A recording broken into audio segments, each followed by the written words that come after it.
When I turned 18, all I wanted to do was finish high school, buy cool toys, and learn how to become rich.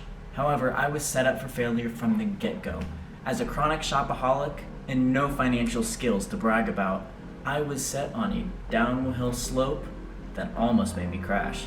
Hey everyone, today I'm going to talk about 7 things that you should do with your money at 18. First and foremost, get a job.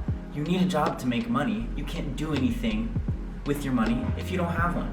So get a job. Personally, I've worked 3 restaurant jobs since high school. I also worked as a tennis coach and I cleaned a community theater for a couple months. There are tons of jobs you can get. All you gotta do is look around. Indeed.com. There are other websites that you can use to find job listings in your area. Also, Facebook is a great place. All those moms are posting about babysitters and dog walkers and potential jobs that are hiring. So get on that. You need money to do stuff with the money. Something to do as soon as you get a job is get your own credit card.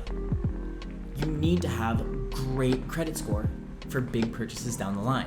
In order to buy a house or in order to buy a car, you need to have loans, typically, to get these large purchases. In order to get good loans and good interest payment rates on those loans, credit score helps so much. The best way to do this is to look for credit cards with little to no monthly payments and little to no minimums. All you have to do is buy something little with it every month, maybe a book, maybe a set of baseball cards, maybe a pack of gum, and pay off those payments reliably and on time every time. This will get you an amazing credit score, which will help you out greatly in the long run when you need to make some big purchases and you need to get loans for those purchases. Number 2 is paying off all the debts that you have. You can't make your money make money if you're in a hole. You can't make a mountain if you're in a hole. Luckily, at 18, you really shouldn't have any debts. Maybe a car payment here or there, possibly student loans coming up. But there are so many ways that you can get out of those holes, such as paying a little extra on those loans and on those payments to get out of that hole faster than you would normally. It is especially important not to get into those holes of debt, like student loans, for example. There are a ton of scholarships and financial aid that you can apply for that can push a lot of that debt off of the plate. So first and foremost, after getting a job, is paying off your debt as fast as possible. Personally, I think the very first thing you should do when you have extra money in your pocket or in your wallet is to buy things that you can consider an investment for your future. And these things are items or classes or anything that will pay itself off in the future.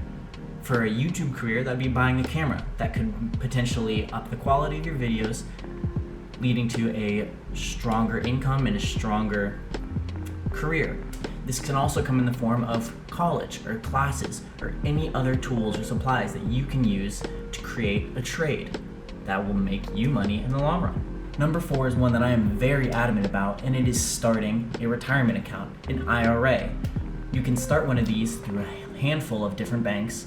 Your bank probably has one. Fidelity, Citi, USAA, all these banks have ways that you can start your own IRA as soon as you turn 18. To begin with, there are 2 different IRAs you can get.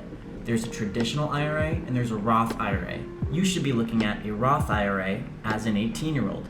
This is because of the tax break that you get from starting one at a young age. A traditional IRA, you put money in before you take taxes out. However, when you take the money out in the future, you have to pay taxes on that money. Being 18, you're at a lower tax bracket than you would be when you're at 60, hopefully. If you start putting money in at 18, when you're at this lower tax bracket, you put money in after you take taxes out of that. Doing so means that the money you put in that grows over time has no taxes when you take it out in the future. Doing this at 18 means you have more money in the future than if you started later in life at, say, 35. At 35, I'd recommend a traditional IRA because you have less time and you're already in a higher tax bracket. But at 18, it is the perfect time to start contributing as little or as much as you can. For example, if you put in $1,000 a year, starting at 18, and you do that every single year all the way up until you're 60 years old, which is when you can start taking money out, at an annual compound interest of 7%, you will have $399,700 by the time you are 60. For only having to put in $48,000, this is absolutely insane. If you bump that number up to $100 a month or $1,200 a year, that number jumps to over $450,000. The really crazy numbers happen when you get to the halfway point, or the cap of what the Roth IRA allows you to contribute. When you contribute $3,000 a year with a 7% annual compound interest, you can have over $1 million in your retirement account by the time you're retired at 60. If you cap out the Roth IRA at $6,000 a year, you will have over $2 million in your account by the time you're 60. This is $2 million you can use the rest of your life. No taxes taken out of that. That's absolutely insane. However, $6,000 a year starting at 18 is pretty hard unless you get really lucky with a really great job right off the bat. So, even starting at $1,000, even less than that, little is better than nothing. And you can eventually grow to have over $1 million ready for the taking when you retire. The fifth thing you can do is investing in the stock market. I don't know a lot about day trading, so I can't really tell you much about that.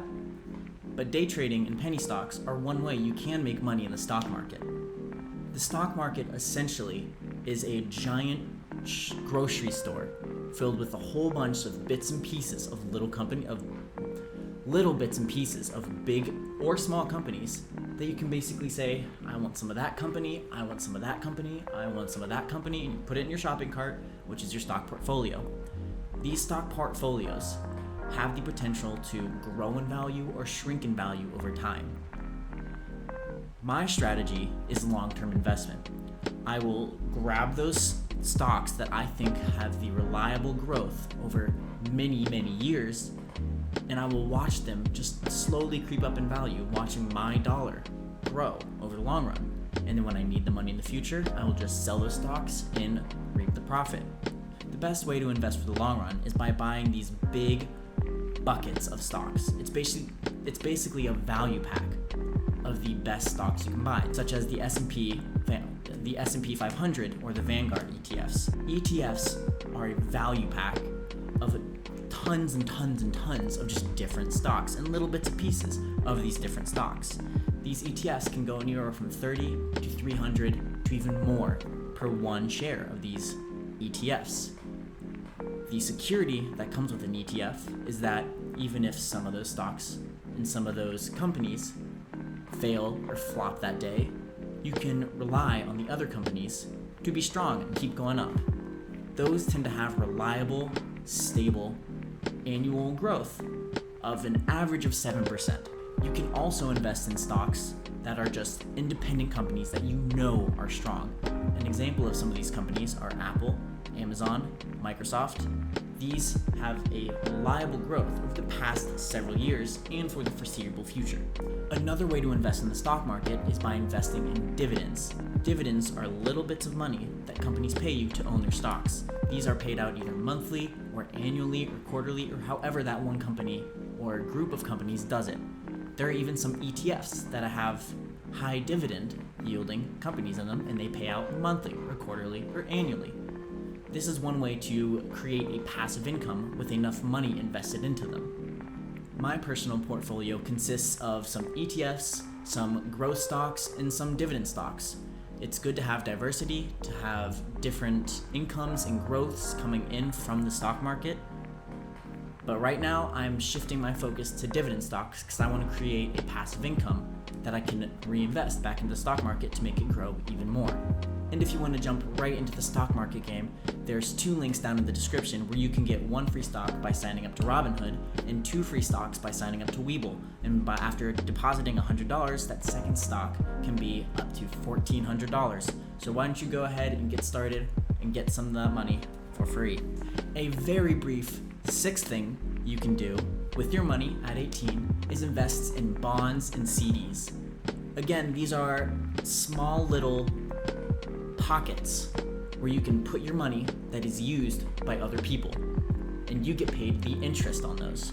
This is just another form of investment that many people consider to be a little bit more short-term than the stock market. This is a way that you can get short interest, and by short I mean 5-10 years instead of 30-40 years, short interest payments on some money that you put into these bonds or CDs or pockets.